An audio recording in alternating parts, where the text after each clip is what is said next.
Bonjour à tous. Sujet du jour, série 7, flexion arrière, que nous allons particulièrement consacrer à Hanumanasana, la posture du dieu singe, bien connue des amateurs de Bollywood. Je vous laisse googliser. Afin de bien travailler cette posture, il va nous falloir faire un certain nombre de postures préparatoires. Bonjour Isabelle. On va donc démarrer avec Sukhasana. Chaque pied est donc sous chaque genou. Nous nous asseyons sur une brique tant que faire se peut, ou sur une pile de bouquins si vous n'avez pas ça. Donc choisissez soigneusement les livres. Bien, maintenant on va mettre le bout des doigts. Ça commence bien. Sur les côtés du bassin, vous vous soulevez, penchez-vous en avant. Posez ischion et périnée sur brique. Et redressez-vous. Paume de main face à face, tous les doigts serrés. Base des pouces sur la base du sternum. Vous allez pousser de façon uniforme, chaque paume de main l'une contre l'autre, vous donnant ainsi une prise sur les épaules et la poitrine. Donc vous allez descendre les trapèzes vers les reins, éloigner les épaules des oreilles. Vous étirez bien sûr les bords latéraux du buste sans pousser les basses côtes vers l'avant et sans creuser le bas du dos. Laissez l'intérieur des cuisses se détendre de façon à ce que les genoux puissent descendre de plus en plus. Reculez légèrement le menton pour aligner l'arrière de la tête avec le coccyx. Détendez tout le visage, lissez la peau du front, agrandissez l'espace entre les sourcils, puis fermez les yeux. Concentrez-vous sur tous les points à tenir de la posture, fermement mais sans crispation, grâce à la respiration qui ne se fait que par le nez. À la faveur de l'expiration, vous détendez les points de tension de la posture. Pensez au particulier à l'intérieur des cuisses qui a tendance à se crisper. Concentrez-vous aussi sur votre respiration. Et pendant une petite minute, nous allons rester immobiles.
Puis vous allez baisser la tête, le menton se rapproche de la fourchette des clavicules.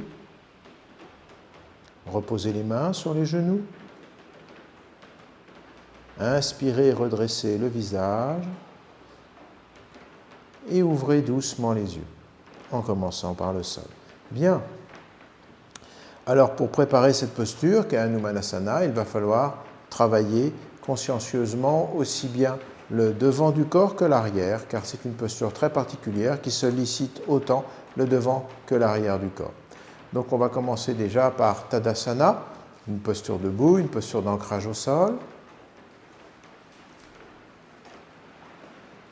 Dans cette posture, vous allez donc serrer les pieds, bord interne des pieds en contact, puis vous soulevez tous les orteils, écartez-les, reposez-les au sol. Donc là, vous avez le maximum de surface au sol. Rappelons que vous captez vos informations vous permettant de vous équilibrer. C'est pourquoi on écarte tous les orteils. Plus vous aurez de surface au sol, plus vous aurez d'informations vous permettant de vous immobiliser. Puis vous remontez les rotules. Vous allez maintenant rentrer le coccyx. Vous transférez le poids sur les talons pour pouvoir être en prise directe avec le bassin. Donc vous rentrez votre coccyx. Éventuellement, pour vous aider, vous pouvez vous pencher légèrement vers l'avant. Puis vous rentrez le coccyx à fond et vous vous redressez. Gardez le ventre détendu, le nombril s'absorbe vers l'intérieur et vers le haut. Gardez les jambes toujours très fermes.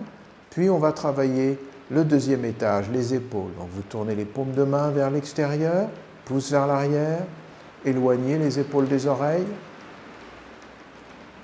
Reculez légèrement le menton. Maintenant, troisième étage, remettez les pouces contre les index, les mains face aux cuisses sans refermer les épaules. Étirez la nuque, du sommet du crâne jusqu'au talon. Toute la posture s'étire et vous avez une seule ligne droite par laquelle passe l'arrière de la tête, le coccyx et les talons. Respirez calmement dans la posture. Sentez que vous détendez le ventre, le nombril s'absorbe toujours vers l'intérieur, les jambes sont fermes, le coccyx est rentré. Les épaules tournent vers l'arrière, les doigts s'étirent vers le sol. Puis nous allons rentrer en Urdhva Hastasana, écarter les pieds, bord externe parallèle. Inspirez, levez les bras vers le haut et légèrement vers l'avant. Les jambes restent fermes, le poids reste sur les talons. Vous n'aplatissez pas la voûte plantaire, vous poussez bien le bord externe des pieds au sol, toujours sans creuser le bas du dos, sans pousser les basses côtes. Vous étirez les bords latéraux du buste, des crêtes iliaques jusqu'aux aisselles.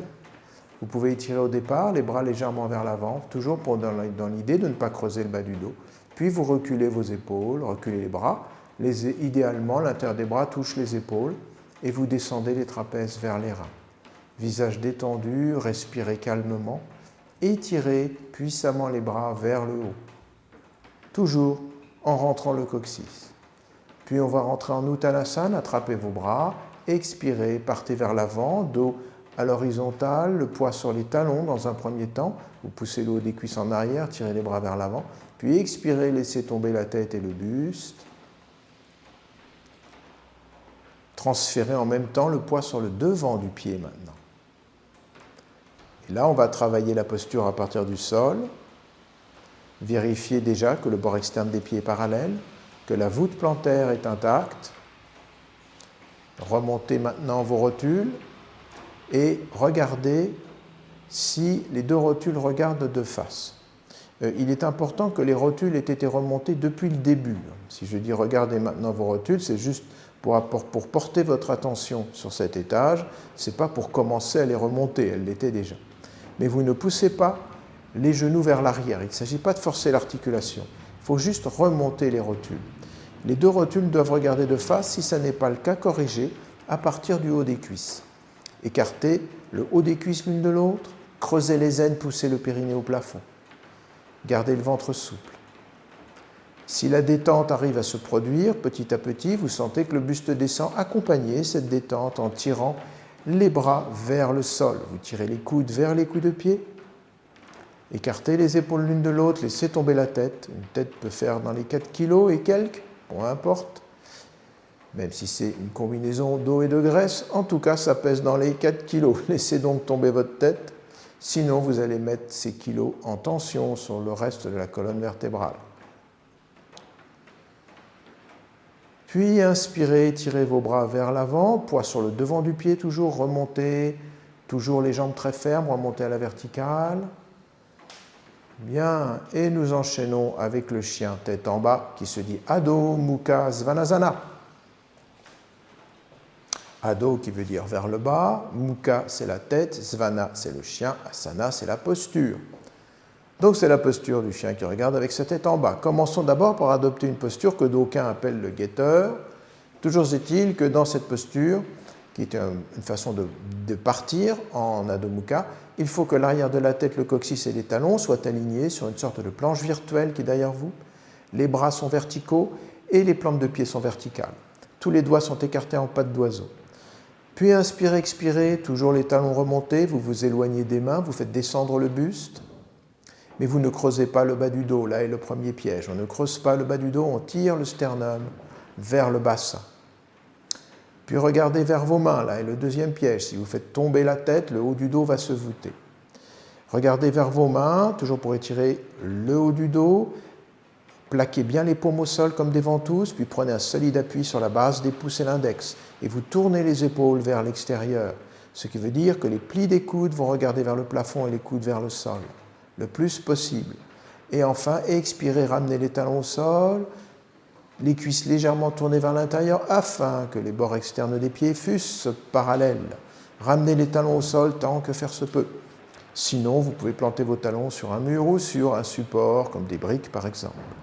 Continuez à tourner à fond les bras vers l'extérieur, absorbez le menton, l'arrière de la tête, et maintenant aligné avec le reste du dos et de l'arrière du bassin. Le tête ne tombe pas, sinon on voûte le dos. Gardez le menton toujours rentré. Les oreilles sont face au bras. Détendez le ventre, sentez l'étirement des bords latéraux du buste. Des aisselles jusqu'aux aines, les bords du buste s'étirent, s'étirent, s'étirent. Poussez le haut des cuisses en arrière, éloignez-vous des mains et revenez. Nous faisons désormais un autre Uttanasana que nous appelons Padangushtasana, qui veut dire gros orteil. Bien. Pour ce faire, alors oui, si vous ne pouvez pas attraper vos gros orteils, eh bien, vous ne pouvez pas les attraper. On est bien d'accord. Dans ce cas-là, vous vous contenterez d'attraper vos chevilles ou vos mollets, mais pas les genoux tant que faire se peut. Si vous ne pouvez pas attraper les genoux, le mieux est d'avoir une chaise devant vous et de vous étirer en Uttanasana avec les paumes de main sur la chaise, comme on l'avait vu dans une série précédente. Donc, inspirez maintenant, Urdhva Hastasana, paume de main face à face, on étire à fond les bords latéraux. Puis, expirez, poids sur les talons dans un premier temps, et allez squeezer vos gros orteils avec l'index et le majeur, vous verrouillez avec le pouce. Voilà, la prise est très importante, donc observez bien la façon dont on attrape ce gros orteil. Étirez le menton vers l'avant. Pendant ce temps, les gros orteils poussent vers le sol. Petite compétition entre les gros orteils et les doigts. Et je vous dévoile la fin, c'est les gros orteils qui gagnent. Bon, et maintenant on plie les bras, expirez, paf, laissez tomber la tête et le buste. Et là, tout le poids est sur le devant du pied, bien sûr. Vous continuez de travailler vos alignements, bord externe parallèle, rotule de face, rotule remontée sans forcer les genoux vers l'arrière. Écartez le haut des cuisses l'une de l'autre, bien ouvrir l'articulation, poussez le périnée vers le plafond. Et enfin, quand la détente se fait, mettez le paquet sur les bras, ce qui signifie que vous allez tirer le dos des aisselles vers les coudes. Les coudes, vous allez les étirer vers l'extérieur pour écarter les épaules. Vers l'avant pour plaquer les omoplates dans le dos et éviter de voûter le haut du dos, et vers le sol, bien sûr, pour étirer les bords latéraux du buste, bords latéraux qui entraînent donc toute la colonne vertébrale. À chaque expiration, tirez un peu plus, jusqu'à ce que vous puissiez poser votre tête par terre, les oreilles entre les chevilles. Voilà, voilà. Inspirez, revenez en un seul mouvement gracieux et élégant. Hop, Urdhva Hastasana. Toujours le poids sur le devant du pied, magnifique. Deuxième Adho Mukha Svanasana, mais que nous allons cette fois envoyer sur les avant-bras. Alors c'est le modèle plus. Bien sûr, vous pouvez travailler avec une sangle et une brique, ce qui permet d'éviter d'avoir les coudes qui s'écartent et les mains qui se rapprochent. Alors, est-ce qu'on aura une sangle, Isabelle, éventuellement? Voilà. Alors nous allons commencer par la boucler, la sangle. C'est-à-dire que vous allez, alors choisissez ce que vous avez sous la main, hein, si vous êtes, évidemment nous sommes en confinade, hein, donc pour l'instant il faut faire avec les moyens du bord, vous prenez ce qui vous tombe sous la main. Il faut avoir l'écartement des épaules, hein, là c'est peut-être un petit poil serré, mais enfin bon, écartement des épaules, voilà. Ensuite on enfile le truc et il faut que la sangle, notez bien l'endroit où elle se trouve, elle est encore sur le bras et non sur l'avant-bras, et elle tombe dans le pli du coude. Faites attention à ça, le plus bas possible dans le pli du coude, et on attrape sa brique avec pouce et index. Bien, et ensuite, cuisse parallèle au bras, bon, enfin voilà, on monte, on commence par regarder vers le sol, pour bien étirer le haut du dos, on ne creuse pas le bas du dos, tirez le sternum vers le bassin, bien sûr, et en fait, poussez pour ramener vos talons au sol en tournant légèrement les cuisses vers l'intérieur.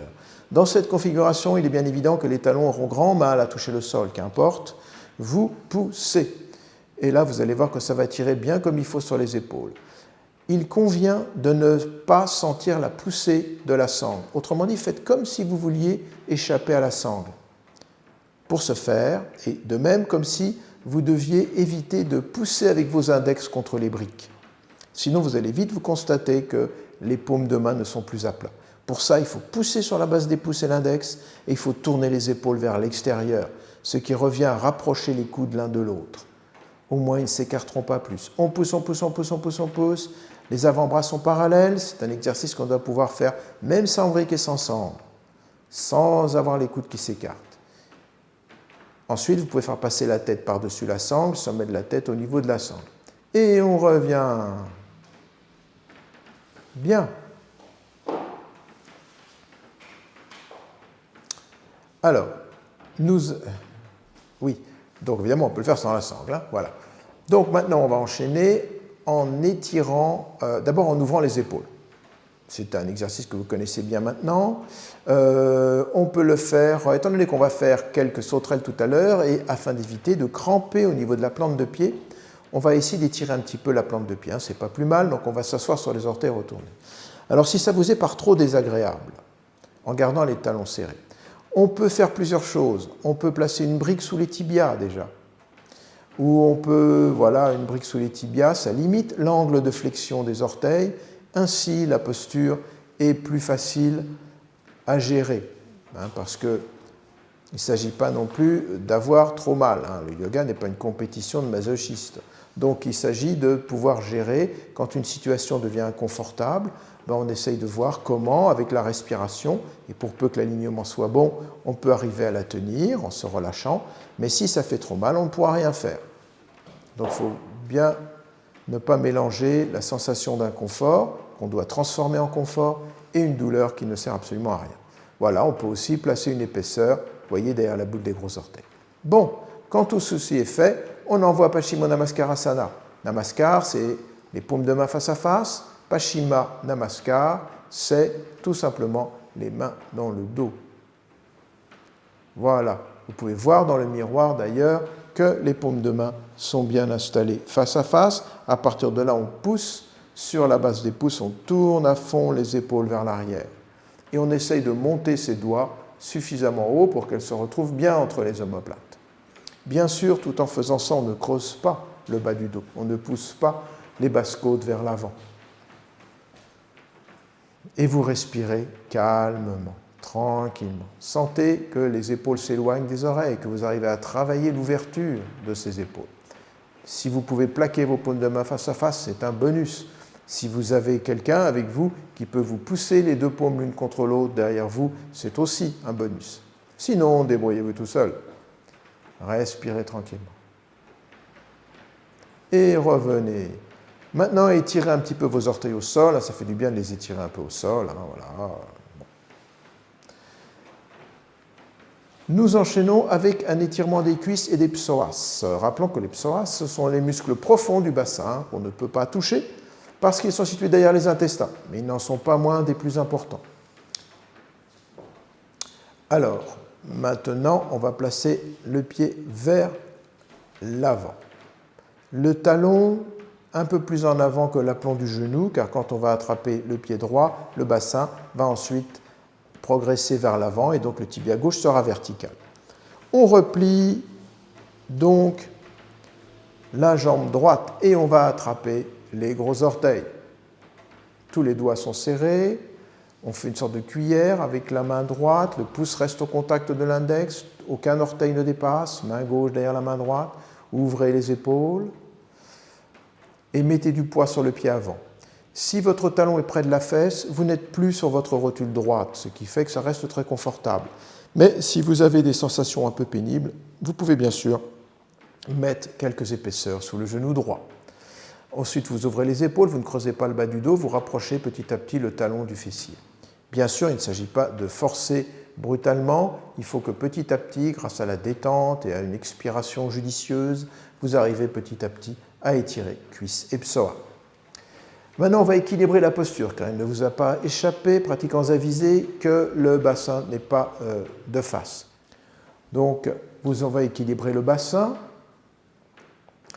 Pour ce faire, vous allez descendre la fesse gauche vers le sol, tirer l'aine gauche vers le sol et pousser la hanche droite vers l'avant, pousser la crête iliaque droite vers l'avant.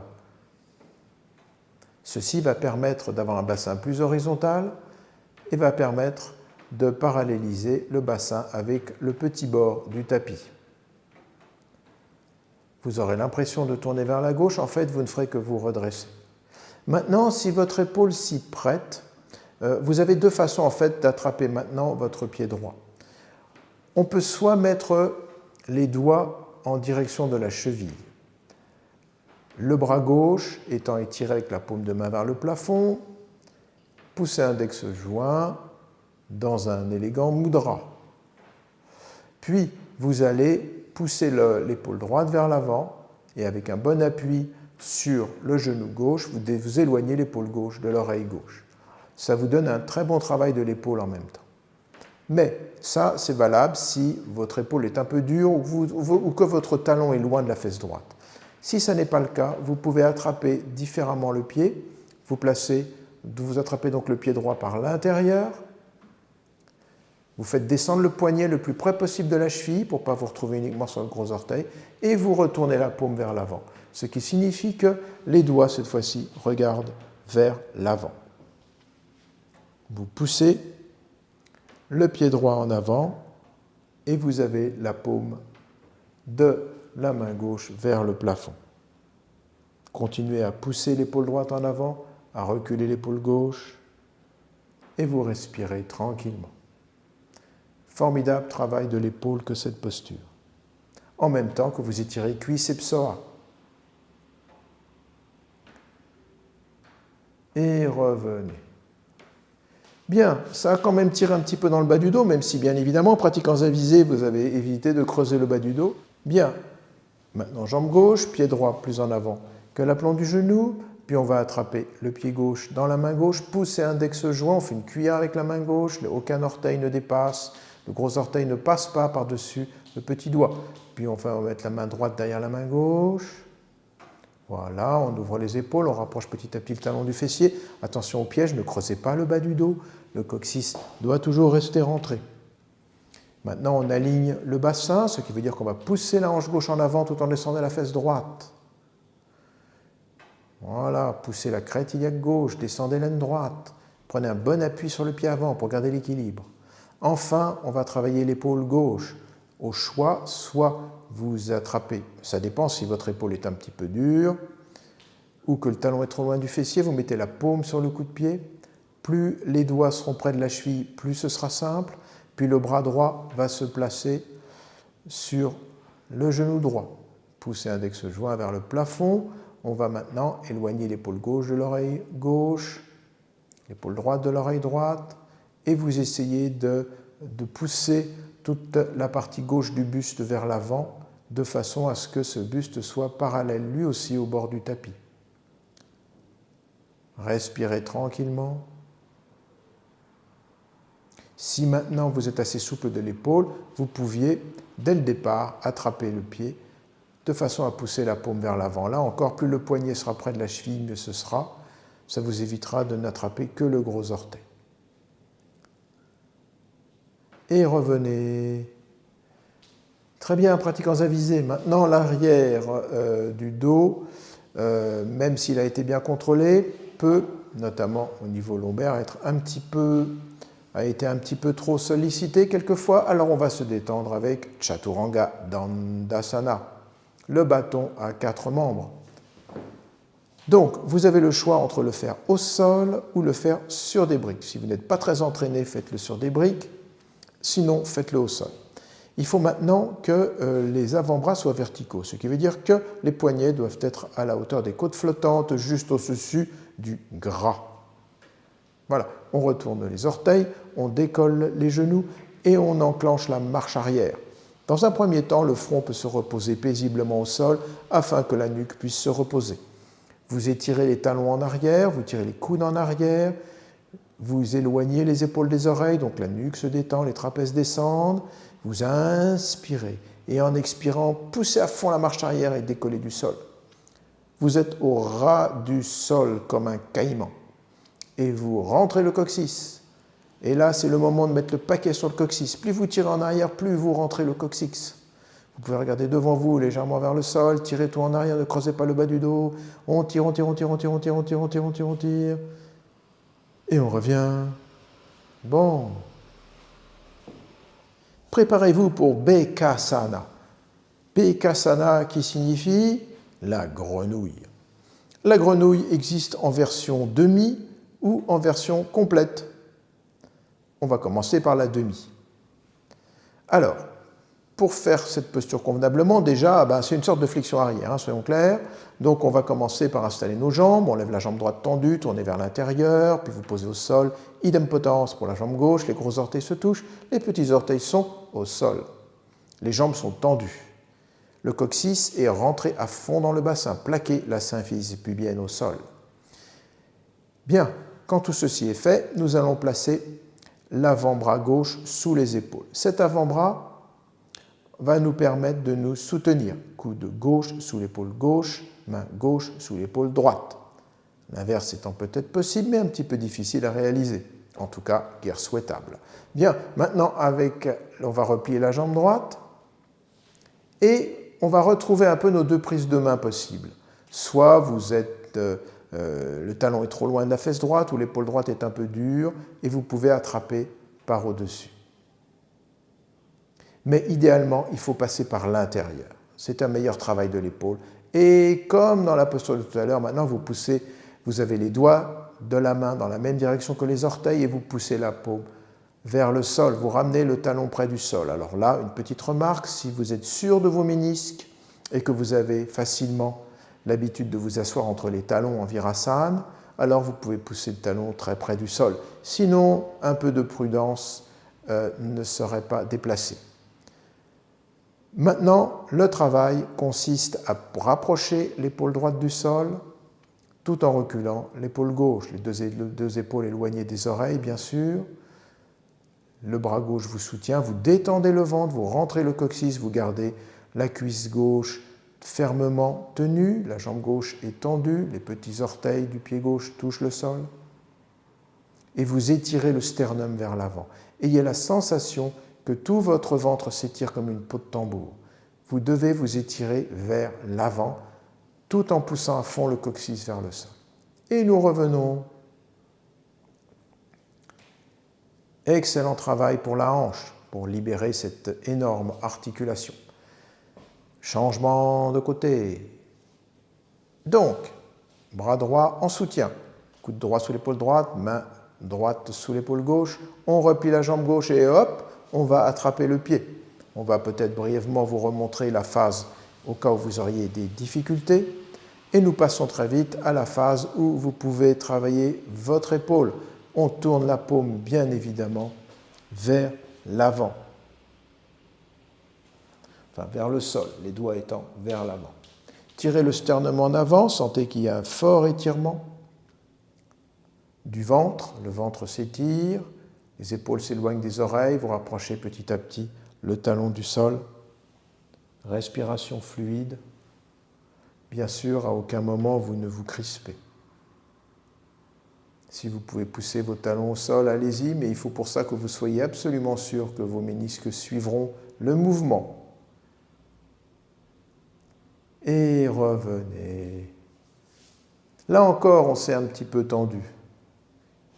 Il convient de se détendre avec... Ah oui, d'accord. Alors là, réservé aux gens qui ont un capital soufflet suffisant, nous envoyons la grenouille complète, Bekasana à la totale. Et là, évidemment, on se rend compte qu'on a intérêt à avoir le haut du dos qui suive, sinon on ne décollera même pas le menton. Voilà, c'est Bekasana complet. Merci Isabelle, beau mouvement. Revenons et maintenant détendons-nous quelque peu le dos avec Chaturanga Dandasana, version mobile. Pour ce faire, vous avez droit encore aux briques. Les mains, cette fois-ci, seront plutôt sous les épaules car nous allons progresser d'avant en arrière. À chaque fois que vous irez en avant, vous expirerez. Quand vous irez en arrière, vous inspirerez. Pour le reste, c'est très proche de Chaturanga statique, c'est-à-dire qu'on reste au ras du sol, on rentre son coccyx et on ira d'avant en arrière en passant de la boute des gros orteils au coup de pied. vous pouvez tourner vos cuisses vers l'intérieur, ce qui évitera de mettre trop de pression sur le gros orteil. Vous pouvez envoyer le nombre qui vous convient. Isabelle, combien peux-tu en envoyer? 5, 10, c'est quoi? Bon, on verra bien. Et voilà, 3, 4, 5, 6, 7, 8, 9 et 10. Bravo, bel effort. Et on revient, on se relâche. Maintenant, on va se détendre, étirez vos bras le long du corps, tournez la tête sur le côté, gardez le ventre détendu, respirez. Le dos des mains étant au sol, les omoplates peuvent s'écarter l'une de l'autre et ainsi le dos se détend. Laissez vos cuisses tourner vers l'intérieur. Choisissez la direction de votre tête. Une fois que vous l'avez choisie, gardez-la. Mais lorsque, dans des flexions arrière, on utilise cette posture de détente, il faut régulièrement changer. Enfin, à chaque fois que vous faites cette posture de détente, changez la direction de la tête pour qu'elle ne soit pas toujours tournée du même côté. Respirez bien. Gardez le ventre détendu.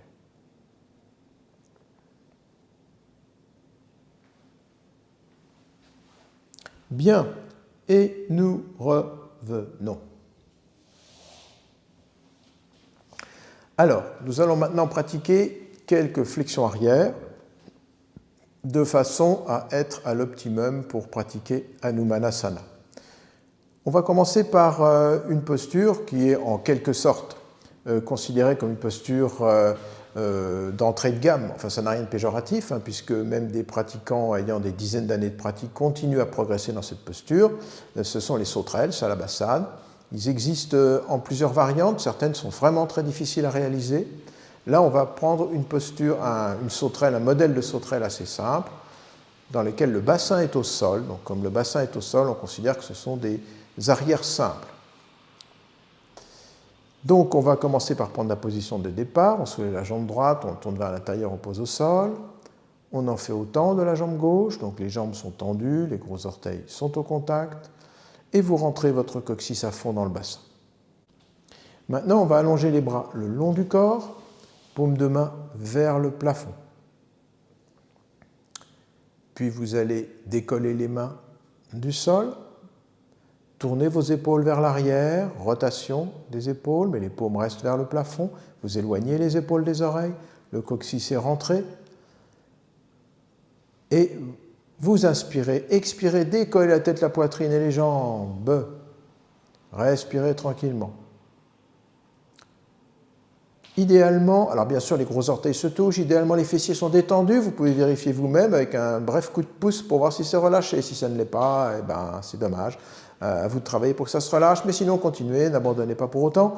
Soulevez bien le sternum, gardez le ventre détendu, c'est impératif, sentez bien que vous ne poussez pas votre ventre au sol, le nombril s'absorbe.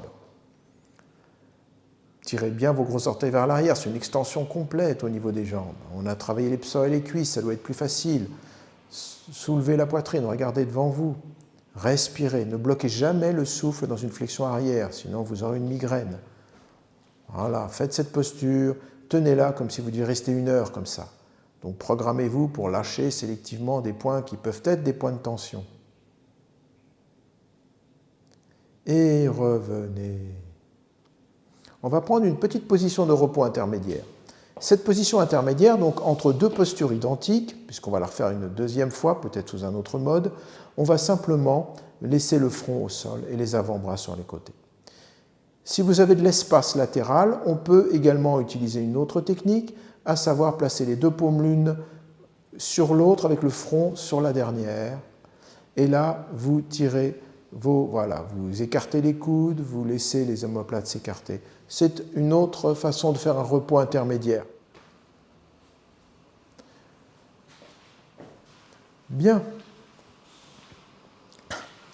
Alors, nous sommes maintenant prêts à faire une étude de cette posture qui va nous être grandement utile et qui est également très utile pour les personnes qui auraient du mal avec des épaules un peu raides et dont les mains plutôt, s'écarteraient trop l'une de l'autre dans cette posture.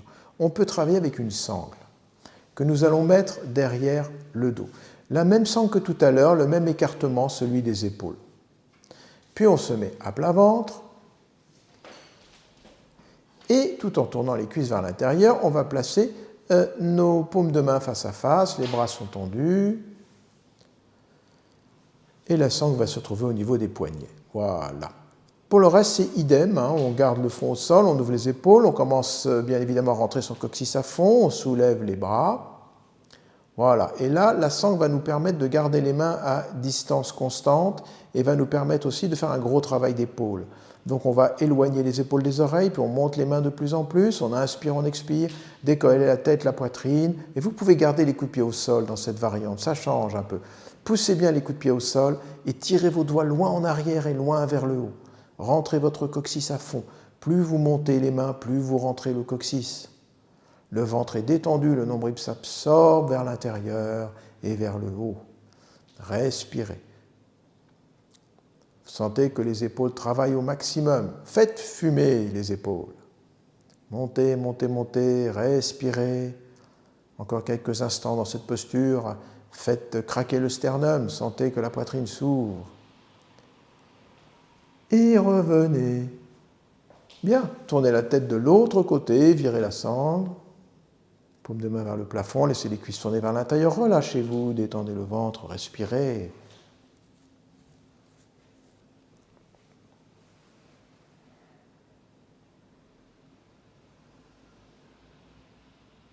Bien. Maintenant, nous allons passer à une posture qui est un petit peu un prolongement de celle-ci, à savoir l'arc. L'arc qui se dit Dhanurasana. Alors, pour faire l'arc, bien évidemment, on prend la même position de départ, des cuisses tournées vers l'intérieur, on soulève la jambe droite, on tourne le devant de la cuisse vers l'intérieur, on la pose au sol, idem potence pour la gauche, les gros orteils se touchent, petits orteils au sol. Ça, c'est la position de départ. Hein. Ensuite, on va plier les jambes et on va attraper les chevilles ou les coups de pied, c'est au schwax. Alors, avant de démarrer, quelques considérations importantes. Tout d'abord, si vous êtes très souple des épaules, vous pouvez serrer complètement les jambes et les pieds. Si ça n'est pas le cas, l'écartement des genoux ainsi que des pieds peut être l'équivalent de l'écartement des épaules. D'une manière générale, dans cette posture, les pieds sont toujours plus proches l'un de l'autre que ne le sont les genoux l'un de l'autre. Il est impératif que les pieds ne soient jamais plus écartés que les genoux, pour la santé des genoux. Maintenant, si vous avez des genoux qui vous semblent un peu douloureux pendant l'extension de la posture, vous pourrez avoir des pieds flex. D'accord ? Et une fois que vous serez monté, vous pourrez écarter plus ou moins les genoux l'un de l'autre sans bouger la distance qu'il y a entre les pieds jusqu'à trouver une zone de confort. Bien, en attendant, démarrons de façon standard, genoux et pieds, écartement des épaules, les pieds légèrement plus proches que ne le sont les genoux. Maintenant, vous tournez à fond les épaules vers l'arrière, vous mettez les cuisses légèrement en tension tout en rentrant à fond le coccyx. Ainsi, les épaules s'éloignent des oreilles, la nuque se détend. Puis vous inspirez et en expirant, mettez plus de tension dans les cuisses et soulevez la tête et la poitrine. Et enfin, on va travailler les psoas.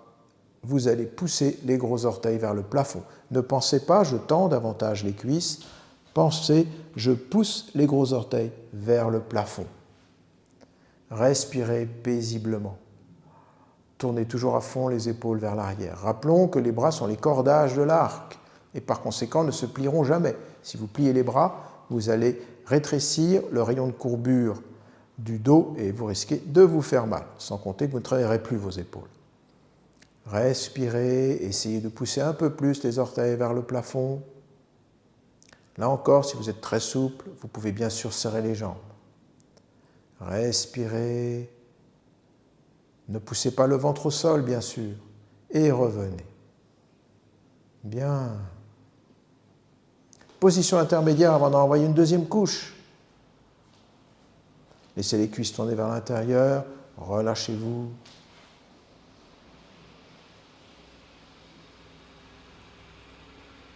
Prêt pour une deuxième couche ? Allez, hop, hop, hop. On tourne bien ses cuisses vers l'intérieur, on va attraper la cheville ou le coup de pied.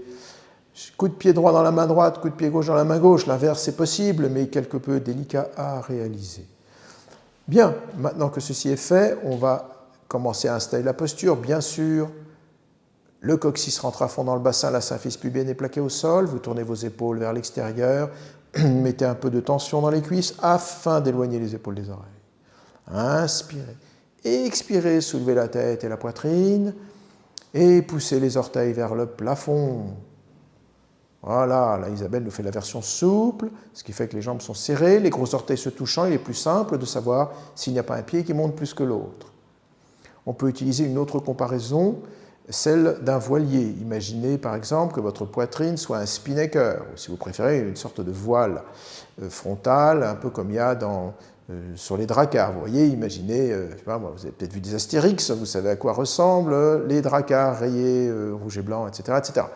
Donc, dans ce cas-là, le vent souffle à l'arrière, la voile se gonfle et les bras représentent les cordages de l'arc.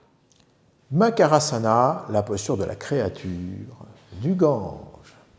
Une créature qui est mi-poisson, mi-crocodile et qui sert de monture à Ganga, la déesse du Gange, si je ne me trompe. Bon, bref. Toujours est-il que c'est une posture qui se fait souvent après les sauterelles. Elle est un peu plus délicate à manier car il y a un peu plus de poids sur l'avant, donc plus d'efforts à faire.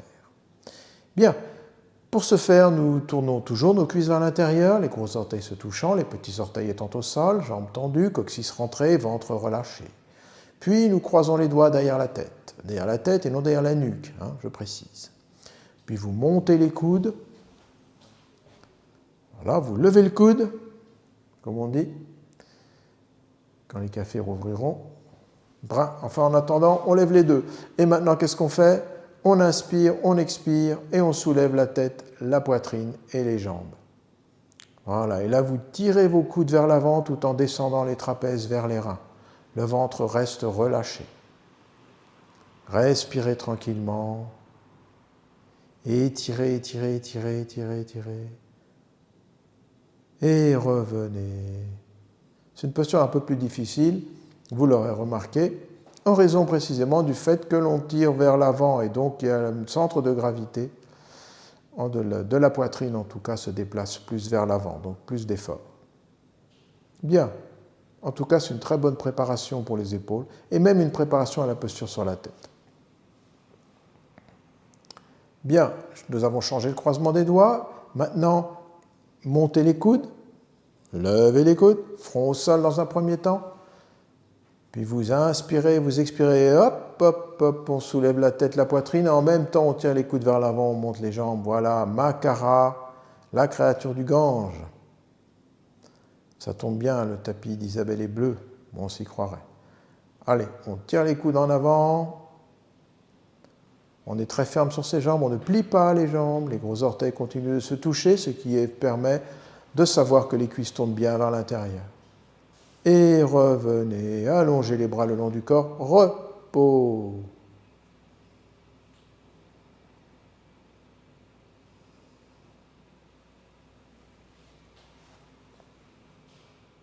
Bien, nous pratiquons maintenant une posture qui va nous permettre de rentrer dans la configuration d'Anumanasana en étirant progressivement les muscles concernés par cet asana.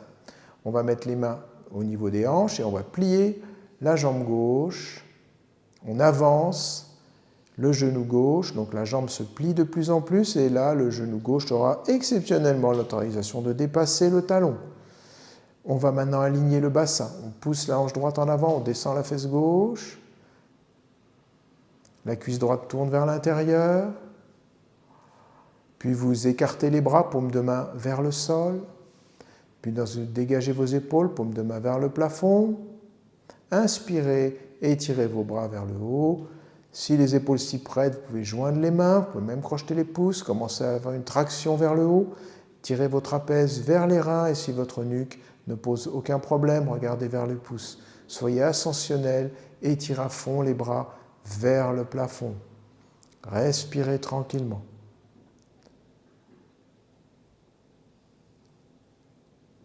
Inspirez, revenez, retendez la jambe gauche, redescendez les bras et nous changeons de côté.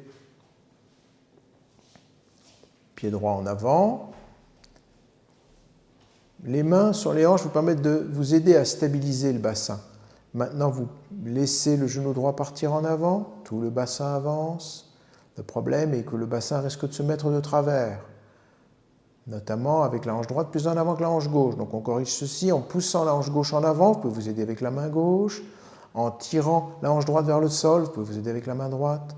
Ainsi vous êtes harmonieusement étiré vers l'avant, la cuisse gauche tournant vers l'intérieur. Puis écartez vos bras, paume de main vers le sol dans un premier temps, éloignez les épaules des oreilles. Puis belle rotation des épaules, paume de main vers le plafond, inspirez, tirez vos bras vers le haut. Joignez les paumes, crochez les pouces si possible, descendez les trapèzes pour dégager la nuque, regardez les pouces de la main levée et étirez-vous vers le plafond. Étirez, étirez, étirez, étirez. Le ventre reste souple et détendu.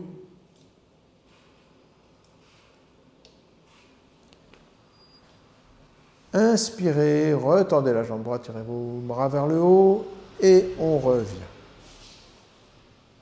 Asseyez-vous quelques instants sur vos talons pour détendre un petit peu le dos. Et maintenant, nous allons faire une posture qui va également nous aider à détendre notre dos tout en étirant l'arrière des cuisses, ce qui va être très important pour Hanumanasana. Donc, nous allons prendre des briques et on va envoyer le pied gauche en avant. Ceci est déjà une façon d'entrer dans la posture, mais ça n'est que l'entrée et nous allons la garder statiquement. Ce que nous allons faire, c'est qu'on va prendre un bon appui sur les briques et on va étirer le buste vers l'avant. Là encore, à contrôler le bassin, les deux ischions à la même hauteur, le pied gauche est flex dans cette configuration, remontez le genou gauche et vous allez petit à petit vous plier vers la jambe gauche, tout en poussant la fesse gauche en arrière. Poussez la fesse gauche en arrière. Tirez l'aine gauche, l'aine externe gauche vers l'arrière, mais ne laissez pas le pied gauche tourner vers l'extérieur. Très important de garder le contrôle de la jambe. Vous remontez à fond la rotule gauche, mais ne poussez pas le genou gauche vers le sol. Si vous avez du mal avec votre genou gauche, vous pouvez caler une brique sous le mollet gauche pour vous éviter de forcer l'articulation du genou. Et étirez-vous, éloignez les épaules des oreilles, regardez devant vous pour bien étirer toute la face frontale. Avec chaque expiration, essayez de tirer un peu plus le fessier gauche vers l'arrière, étirez-vous de plus en plus vers l'avant. Et revenez. Nous changeons de côté.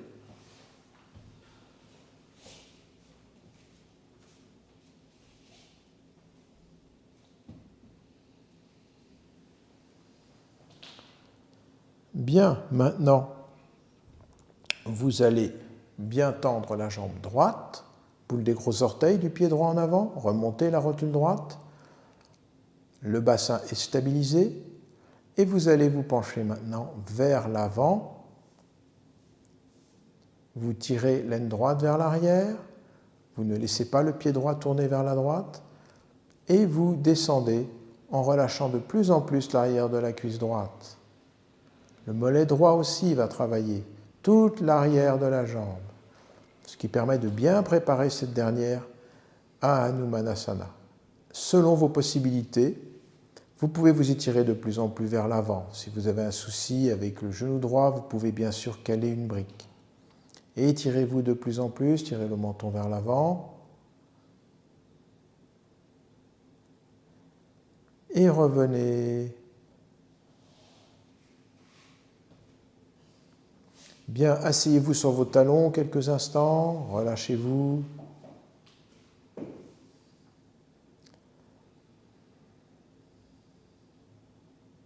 Et avant d'aborder Hanumanasana, on va peut-être faire un dernier Chaturanga Dandasana, statique. On va simplement se détendre un peu, se tonifier un peu.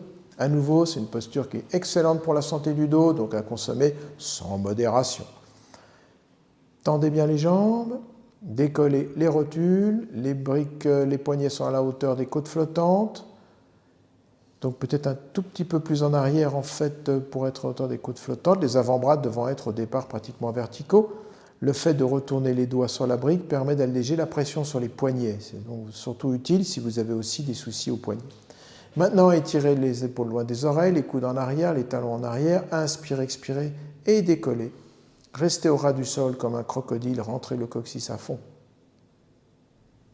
Respirez, allez un dernier effort, tendez bien les jambes, rentrez le coccyx, tirez tout en arrière et revenez. Ceci doit vous détendre le bas du dos tout en assurant un bon gainage ventral. Bon, eh bien apparemment tout est prêt pour Hanumanasana.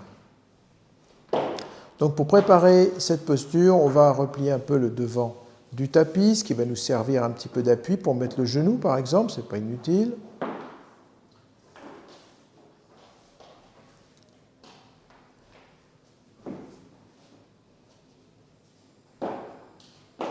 Mais si vous voulez plus de confort, vous pouvez rajouter bien sûr une couverture sous ce genou. Et on va mettre le talon sur un élément qui va nous permettre de glisser vers l'avant. Donc ça peut être une chaussette, ça peut être n'importe quoi. L'important c'est de ne pas avoir de difficulté à glisser vers l'avant dans cette posture. Bien. Maintenant, pour démarrer, on va placer les mains sur les briques. Donc vous voyez, on est un peu dans la posture précédente. Et on va se laisser glisser, on va laisser le talon glisser en avant. L'idée, c'est de garder le bassin de face, absolument de face. Il ne s'agit pas de se mettre de travers, ce n'est pas un grand écart qu'on demande. On veut contrôler absolument le mouvement du bassin. Pour ce faire, comme tout à l'heure, on va tirer l'aine gauche vers l'arrière tout en gardant le pied gauche vertical. Et on va tourner la cuisse droite vers l'intérieur, pratiquement en poussant le petit orteil droit au sol, tout en poussant la hanche droite vers l'avant. On prend un bon appui sur le sol ou sur les briques. Ouvrez la poitrine. Respirez tranquillement. Là, nous avons un modèle qui est quand même assez souple. Cela dit, sachez que les mains, on peut les mettre soit sur les briques verticales, soit même sur deux chaises placées à droite et à gauche du bassin. Ce que je vous remontrerai dans une vidéo spéciale Hanumanasana, plus courte, une vidéo de quelques minutes, où je rappellerai les points essentiels et l'usage éventuel des chaises. Respirez tranquillement. Et revenez. Pour revenir, vous penchez le buste en avant tout en tirant la fesse gauche vers l'arrière. Voilà, et vous revenez. Donc si vous êtes particulièrement souple, on va refaire le côté droit, mais on va vous montrer comment on peut faire développer la posture avec un bolster sous le bassin.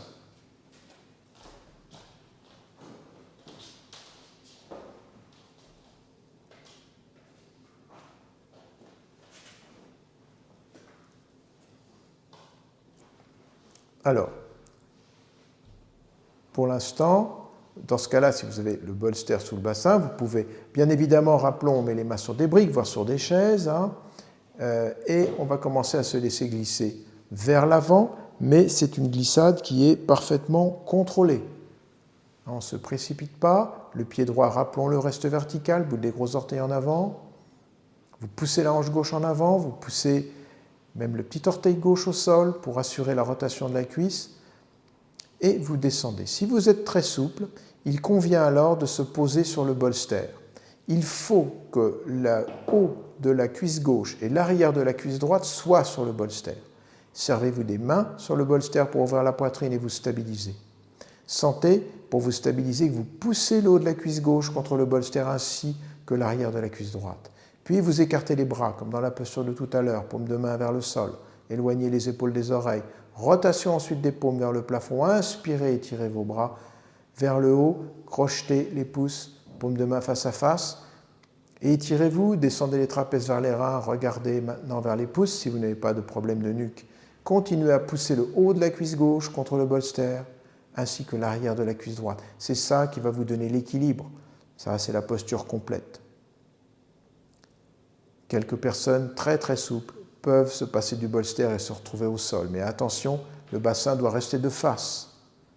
Peu de gens peuvent le faire vraiment en gardant le bassin de face. En général, on se retrouve de travers. Et revenez. Voilà. Toujours en vous penchant en avant, tirez le talon. Asseyez-vous quelques instants sur vos talons, relâchez-vous. Bien, comme vous voyez, c'est une posture qui sollicite autant le devant d'une jambe que l'arrière de l'autre. C'est une posture qui est extrêmement intéressante pour la santé du bassin. C'est vraiment une grande, grande libération du bassin. D'ailleurs, quand vous vous mettrez à marcher, après avoir fait cette posture, vous verrez avec quelle aisance vous y arrivez, à quel point le bassin est libéré. Nous le refaisons une deuxième fois. Genou droit sur un support éventuel, et là, vous voyez, les chaises ont remplacé les briques, ce qui permet de mieux contrôler la descente si on ne descend pas suffisamment. Et maintenant, on fait à nouveau glisser le talon vers l'avant, tout en contrôlant. Bien sûr, si vous n'avez pas besoin des chaises, ne les prenez pas. Utilisez le support dont vous avez besoin. On fait glisser le pied vers l'avant, on contrôle le bassin en tournant la cuisse droite vers l'intérieur, en descendant l'aine gauche, la rotule gauche bien sûr remontée à fond, et on descend en prenant appui sur les chaises. Ainsi, vous pourrez continuer à ouvrir les épaules. Quand vous êtes à votre maximum, alors vous ouvrez les épaules et vous pouvez regarder vers le plafond en ouvrant la poitrine à fond. Respirez calmement, absorbez le nombril vers l'intérieur et vers le haut. Bien sûr, vous ne poussez pas le ventre en avant, vous ne coupez pas la respiration non plus. Dans cette posture, les mains doivent être à la hauteur des hanches. Donc là, nos chaises ne sont pas idéalement placées. Il aurait fallu qu'elles soient un peu reculées. Après, bien sûr, c'est à vous de voir, en fonction de la descente, de la hauteur à laquelle vous allez, à quel niveau il faut mettre les chaises. Les mains doivent devant finir en posture finale à la même hauteur que le bassin. Et vous revenez, laissez-vous aller vers l'avant, repliez la jambe, et on va de l'autre côté. Maintenant, on met le talon droit en avant sur ce que vous avez trouvé pour glisser. Et maintenant, hop, en avant toute, on plie les bras, vous descendez le bassin petit à petit. N'oubliez pas que le bassin doit être de face, ne le mettez pas de travers pour descendre davantage, vous devez toujours garder le contrôle, vous tirez l'aine droite vers le sol. Enfin, les mains devant être à peu près à la hauteur du bassin, donc peut-être légèrement plus en arrière que là. Voilà, ouvrez bien la poitrine, servez-vous de l'appui sur les chaises, regardez vers le plafond, éloignez les épaules des oreilles, absorbez le nombril vers l'intérieur et vers le haut, la poitrine est ouverte. Respirez, la respiration est essentielle, elle vous permet avec chaque expiration de gagner plus en détente, de laisser la posture se développer. Soyez ferme sur les bras, ne vous écroulez pas sur les chaises. Il faut être ascensionnel, votre sternum doit vouloir monter vers le plafond. Et inspirez, revenez, tirez votre jambe vers vous, penchez-vous légèrement en avant et asseyez-vous quelques instants sur les talons pour vous relâcher. Bien, un petit aparté qui vous permettra de vous reposer et qui est destiné à vous montrer ce que vous pouvez faire si vous êtes particulièrement souple. C'est une évolution de la posture qui est assez difficile. Alors, il faut prendre appui sur les briques, on repart en avant. Donc vous faites progresser vos briques également vers l'avant. Une autre variante peut consister à mettre aussi un autre tapis derrière la cheville gauche pour que le pied droit avance alors que le pied gauche recule. Bon, enfin voilà, sinon vous faites avancer vos briques. Une fois que vous êtes à votre maximum, là, il faut décoller le genou gauche du sol. Donc ça veut dire que vous prenez un fort appui. Là, il faut vraiment tourner la cuisse gauche vers l'intérieur. Sinon, vous aurez de mauvaises sensations dans le genou gauche. Il faut bien pousser le petit orteil gauche au sol et vous regardez à nouveau vers le plafond. Voilà, décoller le genou est très délicat. Et là, inutile de vous dire que soulever les bras, il vaut mieux oublier parce que vous devrez tenir dans un équilibre particulièrement précaire, à moins que vous ayez, comme tout à l'heure, un bolster sous le bassin. Mais ça, vous savez que vous pouvez mettre éventuellement un bolster sous le bassin, mais cette fois-ci, vous décollerez le genou gauche et vous étirez les bras vers le plafond. Voilà. Faites ce que votre corps vous autorise, sinon, bonjour les dégâts. Et on revient.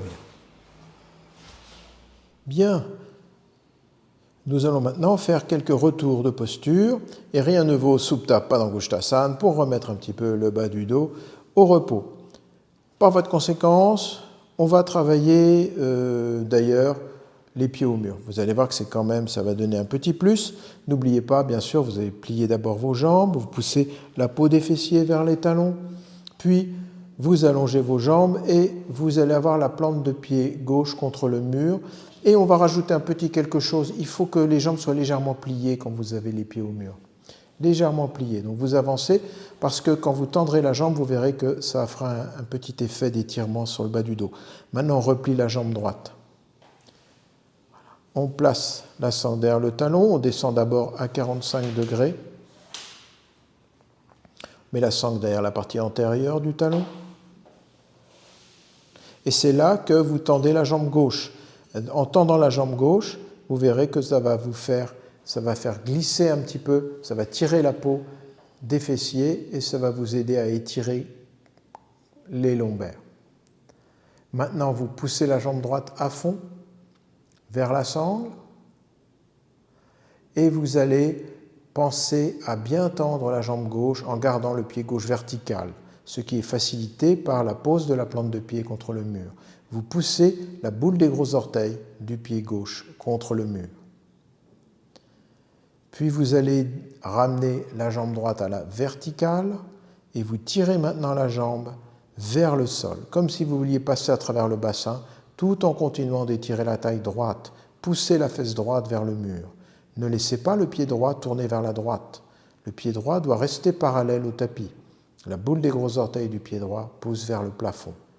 Éloignez les épaules des oreilles, écartez les coudes, respirez paisiblement. Rentrez le menton, laissez l'arrière de la tête glisser au sol pour étirer la nuque. Respirez tranquillement. Il ne s'agit pas de dépasser les 90 degrés. Ce n'est pas un exercice dans lequel on va chercher à étirer au maximum l'arrière de la jambe. On veut détendre simplement le bas du dos. Revenez. On change de jambe. Donc à nouveau, avancez un petit peu vers le mur pour bénéficier de l'effet étirement de la peau. Pied droit contre le mur, pied droit vertical, sangle derrière la partie antérieure du talon gauche. Maintenant, vous tendez la jambe gauche à 45 degrés et vous tendez la jambe droite. Vous allez voir que ça va étirer, ça va vous aider à placer, à rapprocher les lombaires du sol. Poussez bien la jambe gauche vers l'avant. Gardez toujours le pied gauche vertical, étirez toute la taille gauche, éloignez la hanche gauche de l'épaule gauche. Et enfin, tout en gardant cet étirement, vous montez la jambe à la verticale. Tirez la jambe dans le bassin. Vous pouvez faire éventuellement un tour de sangle avec les mains si vous le souhaitez pour vous donner plus de force. Allongez bien la taille gauche. Soyez présent aussi sur le pied droit, vous poussez la boule des gros orteils du pied droit contre le mur. Ventre détendu. Rentrez le menton, ne laissez pas la tête, le front se pencher vers l'arrière.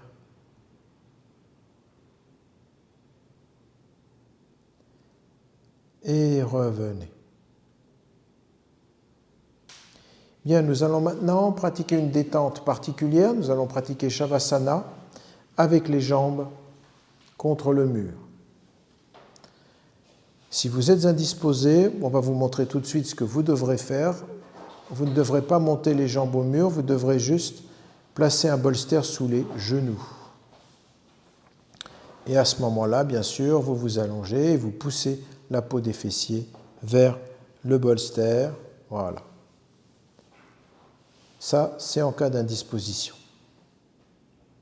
Sinon, on va travailler les jambes à la verticale.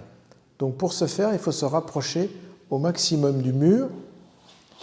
Le mieux étant de se mettre sur le côté. Certains acrobates font une galipette vers le mur en se retrouvant direct les jambes contre le mur.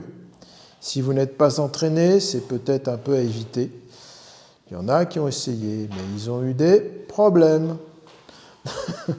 Donc, on va y aller soft. Hein, voilà. Les deux fesses contre le mur sur le côté. Hop, hop, hop, on lève les jambes. Voilà.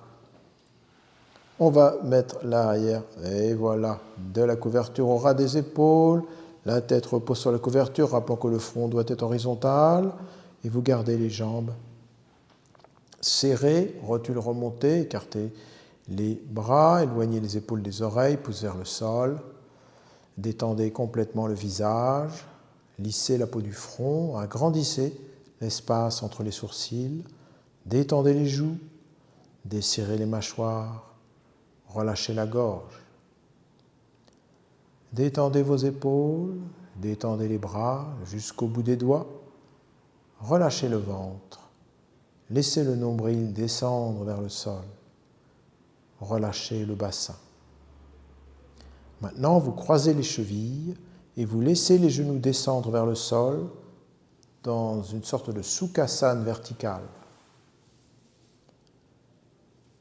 Abandonnez-vous complètement sur le sol.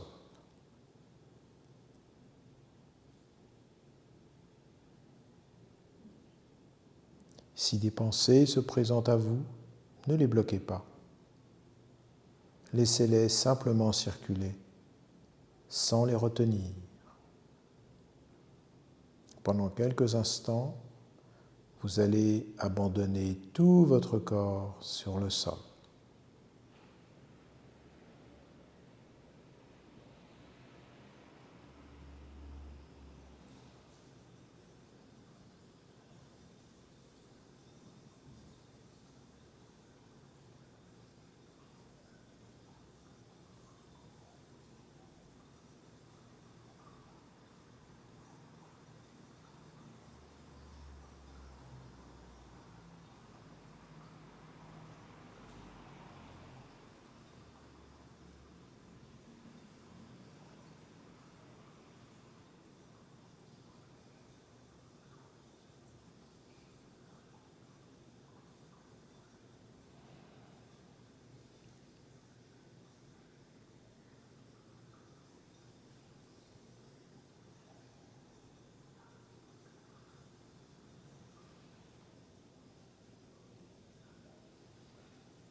Puis vous allez retendre les jambes, les pieds flex, jambes fermement tenues, rotules remontées. Changez le croisement des chevilles et redescendez les genoux en sukhasana. Relâchez le ventre, laissez le nombril descendre vers le sol, relâchez vos épaules, abandonnez-vous complètement sur le sol.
Vous allez retendre une dernière fois les jambes, pieds flex, jambes tendues. Et maintenant, vous allez plier vos jambes.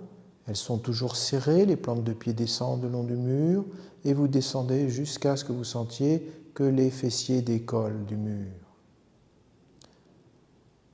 Vous pouvez éventuellement croiser les doigts devant les tibias si vous avez du mal à les garder serrés. Et maintenant, vous allez étirer les bords du buste. Vous allez essayer de rapprocher les fessiers du mur, mais sans effort, juste par la détente. Détendez les bords du buste et étirez doucement les aines vers le mur. Vous rapprochez le sacrum du sol. Ventre détendu, respirez calmement.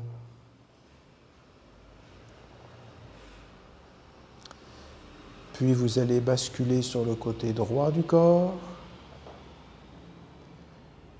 et vous relâchez quelques instants sur le côté droit du corps.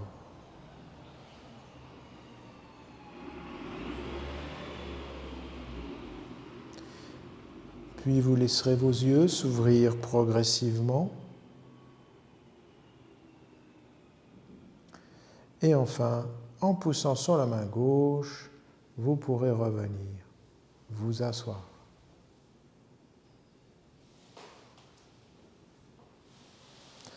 Et voilà. Et voilà, j'espère que vous allez tous bien. Merci Isabelle pour cette belle démonstration. Et à tous, je vous dis à très bientôt.